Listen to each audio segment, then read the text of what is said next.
Head inimesed, Riigikogu valimistest on möödunud üks nädal. Meil kõigil on olnud aega mõelda valimiste peale, valimistulemuste peale ja ka minul on olnud aega mõelda, kuidas edasi.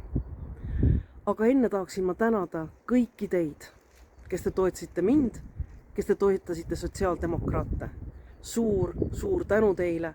Olen alati sellesse uskunud ja usun ka edaspidi.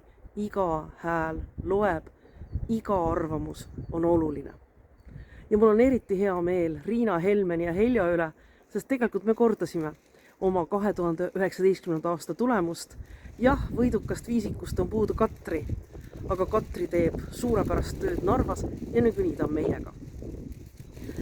Enne valimisi lubasin, et otsustan selle põhjalt, millise tulemuse teeb ise ja millise tulemuse teeb erakond. Panen siia juurde ka oma Euroopa Parlamendi valimistel tehtud tulemuse ja ma olen otsustanud jätkata Euroopa Parlamendis.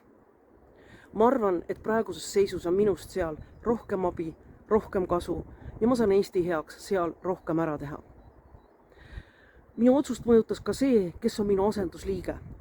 Ja mul on väga hea meel, et minu asendusliikmeks Riigikogus saab väga väärikas inimene, väga tore inimene, kes täiendab sotsiaaldemokraatide ridu just nendel teemadel, mis on meile olulised: keskkond, rohepööre, kliima. Minu asendusliikmeks saab Tiit Maran, keda me kõik tunneme loomaaia direktorina, aga keda varsti saame tundma ka Riigikogu liikmena. Tiit, palju õnne, mul on sinu üle väga hea meel.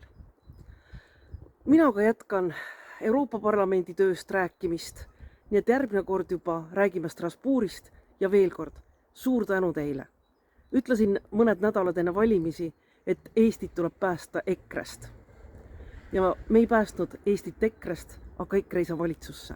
Nii suur liberaalide ja progressiivsete jõudude võit oli meeldiv üllatus. Suur tänu teile. Olge terved ja kohtumiseni!